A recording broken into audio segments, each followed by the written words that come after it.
મિત્રો તમે વ્લોગમાં છે ને કન્ટિન્યુ રહેજો. ટૂંક સમયમાં હવે દાદાના દર્શન કરાવવાનો છું. ભાઈ દાદાના જે લોકો દાદાના દર્શન કરી લે ને એક કમેન્ટ કરજો ભાઈ. તો ફરી પાછા ફુવારા ચાલુ થઈ ગયા. જો વાહ ભાઈ વાહ, ઓ ભાઈ સાહેબ નેક્સ્ટ લેવલ ભાઈ, ઠંડુ ઠંડુ થઈ ગયું મિત્રો.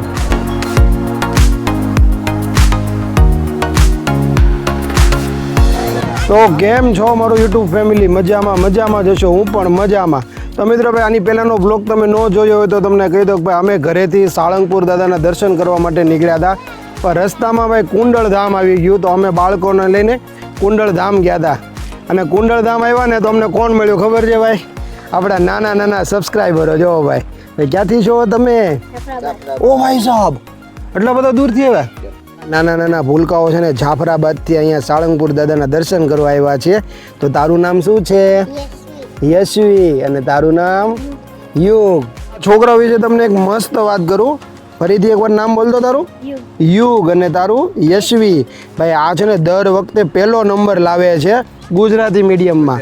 વાહ ભાઈ વાહ, કોંગ્રેચ્યુલેશન, ગુડ બોય. તારો બીજો નંબર? યશવીનો ભાઈ હંમેશા બીજો નંબર આવે છે, ગુડ ગર્લ. અને બીજું મિત્રો જણાવવાનું કે ભાઈ આપણા નવા સબસ્ક્રાઈબર છે ભાઈ, બહુ મજા આવી. આપણા સબસ્ક્રાઈબર મળે ને તો અમને બહુ મજા આવે. તો થેન્ક યુ ભાઈ. ભાવેશભાઈ ને? ભાવેશભાઈ ખૂબ આભાર. ચાલો છે ને ગાડી પણ આપણી પાર્કિંગમાંથી બહાર આવી ગઈ છે. તો મિત્રો ફરી એકવાર આપણે સાળંગપુર જવા માટે નીકળી ગયા છીએ ને જુઓ બગડાટી બોલાવે છે બબલાની. બધા પાછળ જુઓ મિત્રો, આ બધા ભૂખ્યા થયા છે અત્યારે. અને ભાઈ ભાવેશભાઈ ને યશવી ને ભાઈ યુગ ને બધા આપણા નવા સબસ્ક્રાઈબરો આપણને મળ્યા હતા અને જાફરાબાદથી આવ્યા હતા મિત્રો. બધા ખૂબ આભાર બધાનો જેને ચેનલ સબસ્ક્રાઈબ કરી છે. Thank you. બસ આવી રીતે બધા મળતા રહેજો, બહુ આનંદ થાય છે ભાઈ. તો ભાઈ આપણે છે ને અત્યારે સાળંગપુર જવા માટે નીકળી ગયા છીએ અને કુંડળથી સાળંગપુર જઈએ છીએ. તો ભાઈ તમે નેસડાથી અમે કુંડળ આવ્યા એ વ્લોગ ન જોયો હોય ને તો જોઈ આવજો.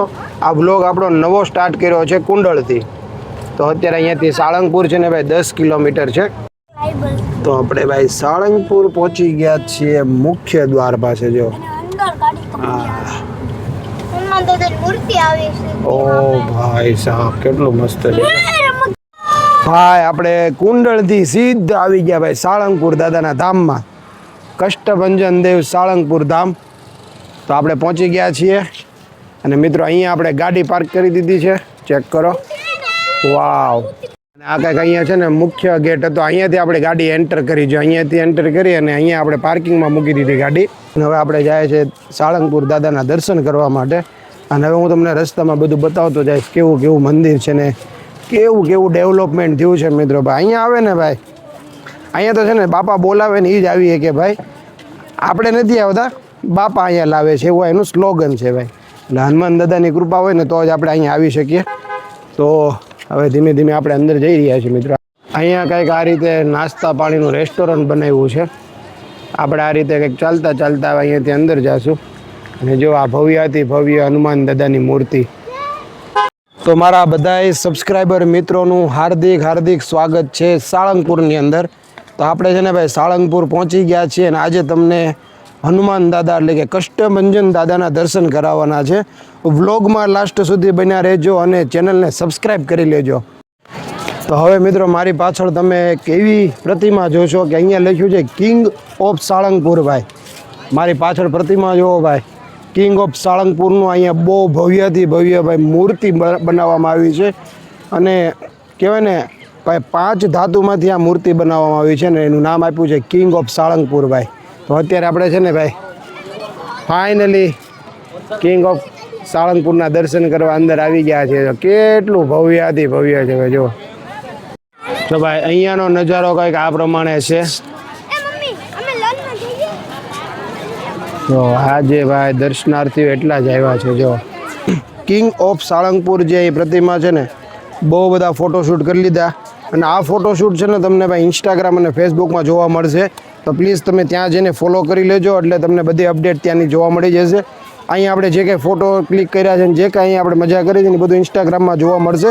તો એ જોવાનું ભૂલતા નહીં. ઇન્સ્ટાગ્રામ અને ફેસબુકમાં ફોલો કરી દો પ્લીઝ. તો જો અત્યારે 8:30 વાગે સાળંગપુર દાદાનું મંદિર કેટલું મસ્ત, દેશી ભાષામાં કહું તો કે જગારા મારે જગારા, કેટલું મસ્ત દેખાય. જો મિત્રો વાહ ભાઈ વાહ, તો ભાઈ એકવાર તમને પાછળથી દર્શન કરાવી દો દાદાના. અને અહીંયા છે ને ભાઈ રેવા ઉતારા વ્યવસ્થા ને એવું બધું અહીંયા બનાવવામાં આવ્યું છે. અને અહીંયા મહાદેવનું મંદિર છે મિત્રો. અને આ રીતે કંઈક હવે આપણે દાદાના દર્શન કરવા માટે જઈએ છીએ આગળ. ભાઈ જો અત્યારે સાંજે બધું ભાઈ લાઇટિંગ ને ડેકોરેશન જો ભાઈ નેક્સ્ટ લેવલનું છે ભાઈ. પાર્કિંગમાંથી આ બાજુની સાઈડ આવો ને એટલે આવડું આ જે ઉતારા વ્યવસ્થા છે ને એની બાજુમાં અહીંયા વોશરૂમ ને એવું બધું છે. તો અમે ત્યાં આવ્યા હતા. તો પૂનમ ને ભાભીની બધા ગયા છે આગળ. હવે આપણે જઈએ અહીંયાથી દાદાના દર્શન કરવા. તો મિત્રો દાદાના પરિસરમાં આવી ગયા છીએ અને જો અહીંયા કેવી ટેકનોલોજી મૂકવામાં આવી છે.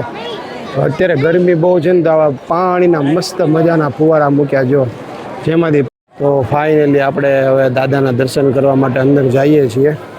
અને અહીંયા કંઈક આપણે બૂટ ચપ્પલ અહીંયા ઉતારવાના છે. ઓ ભાઈ સાહેબ જો અહીંયા બધા ફુવારા ચાલુ છે ભાઈ. હા ઠંડુ ઠંડુ લાગે. લાઈનમાં ઊભા રહી ગયા છે અને અહીંયાથી આપણે દાદાના દર્શન કરવા જઈશું અંદર. મિત્રો તમે વ્લોગમાં છે ને કન્ટિન્યુ રહેજો. ટૂંક સમયમાં હવે દાદાના દર્શન કરાવવાનો છું ભાઈ. દાદાના જે લોકો દાદાના દર્શન કરી લે ને એક કમેન્ટ કરજો ભાઈ. જો ફરી પાછા ફુવારા ચાલુ થઈ ગયા. જો વાહ ભાઈ વાહ. ઓ ભાઈ સાહેબ નેક્સ્ટ લેવલ ભાઈ. ઠંડુ ઠંડુ થઈ ગયું મિત્રો. ભાઈ વિરાંશ જો અહીંયા ઊભો છે. વાહ વિરાંશ એનો ઓલો ફુવારો બહુ ગમ્યો. ફુવારો કરે છે.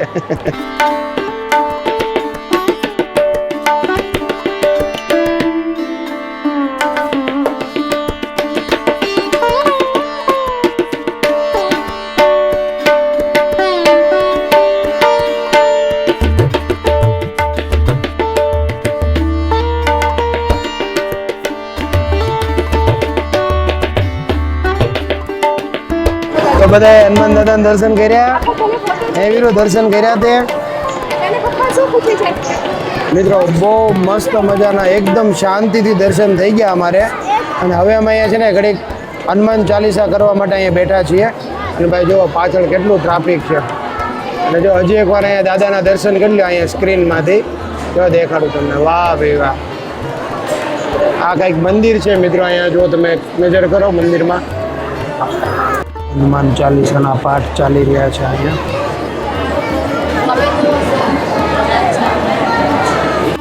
ભાઈ મંદિરની અંદર તમે બેસો ને તો અહીંયાની ઓરા જ કાંઈક અલગ છે મિત્રો. અહીંયાથી ઊભું થવાનું મન જ નથી થતું ભાઈ. આ તો બાળકો આરોહર છે ને તો અમારે પ્રસાદી લેવા જવું છે કે ભાઈ ફટાફટ આપણે પ્રસાદી લઈ આવીએ. અને પછી તો કે હવે મંદિરે બંધ થઈ જશે હમણાં. પણ અહીંયા આવો ને તો તમને ઘરે જવાનું મન જ ન થાય ભાઈ. નેક્સ્ટ લેવલની જગ્યા છે ભાઈ. તો સરસ મજાના હનુમાન દાદાના દર્શન થઈ ગયા. આપણે કહેવાય ને કષ્ટભંજન દાદાના દર્શન કરીને હવે પેટ પૂજા કરવા માટે જઈએ છીએ. ને જો ભાઈ અહીંયા કેવી વ્યવસ્થા કરી છે જો મિત્રો. આપણે આવી ગયા છીએ અહીંયા ભોજનશાળામાં. જો એ તો બંધ થઈ ગયું. જો મોરિયન ને વિરાંશ ને યોગેશભાઈ આવી ગયા અહીંયાથી. મિત્રો આપણે આવી ગયા છીએ રસોડામાં એટલે કે ભાઈ ભોજનશાળામાં.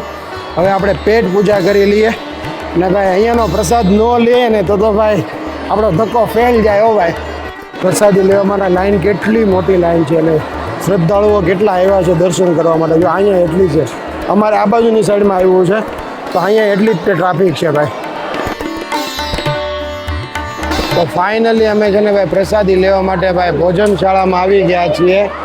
અને જો મિત્રો સાળંગપુર દાદાની પ્રસાદી ખીચડી કઢી રોટલી. અને મિત્રો બાળકો આટલું છે ને છાશે લેતા આવ્યા જો. વાહ ભાઈ વાહ. ચાલો જમી લઈએ મિત્રો.